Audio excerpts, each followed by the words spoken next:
समुधिन भने पठेलन उड़ैले हकारियो सैठ को जगरा भारियो ना समुधिन भने पठेलन उड़ैले हकारियो सैठ को जगरा भारियो ना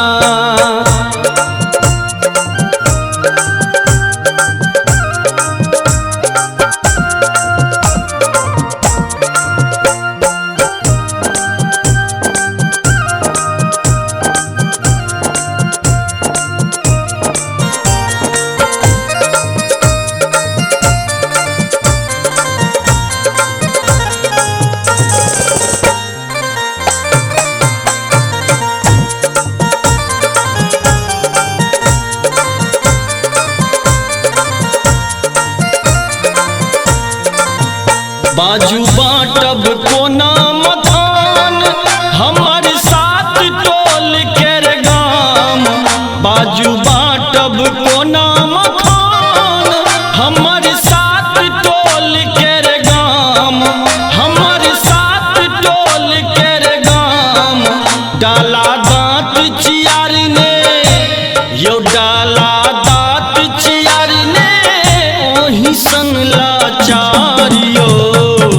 सैठ को जगरा भारियो ना समुधिन भने पठेलन उड़ैले हकारियो सैठ को जगरा भारियो ना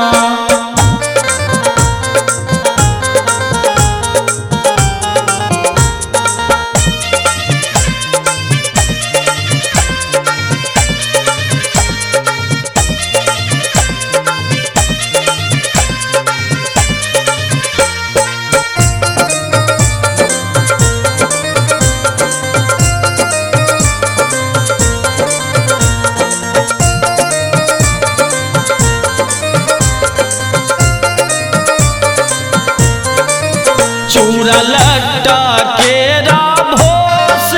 अही में आहा के नहीं दोष चूड़ा लट्टा केरा भोस अही में आहा के नहीं दोष अही में आहा के नहीं दोष हमरा लागी रहल अछि हे यौ लागी रहल अछि समधिन छथि होशियारियो सैठ को जगरा भारियो ना समुधिन भने पठेलन उड़ैले हकारियो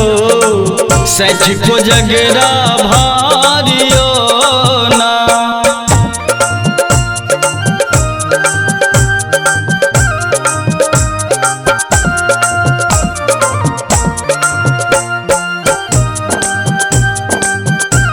अपने सुन रहल छी MM प्रोडक्शनक प्रस्तुति।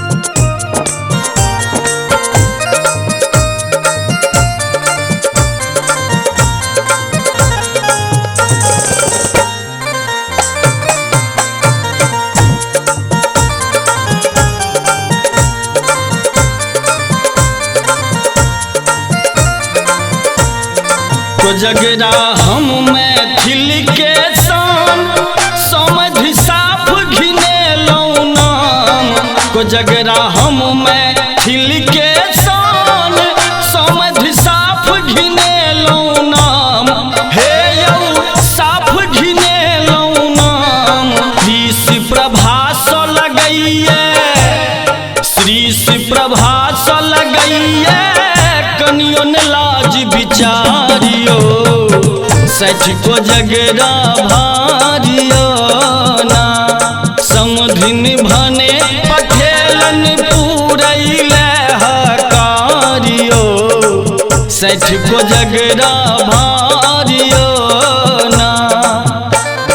समुधिन भने पठेलन उड़ैले हकारियो सैठ को जगरा भारियो ना समुधिन भने पठेलन उड़ैले हकारियो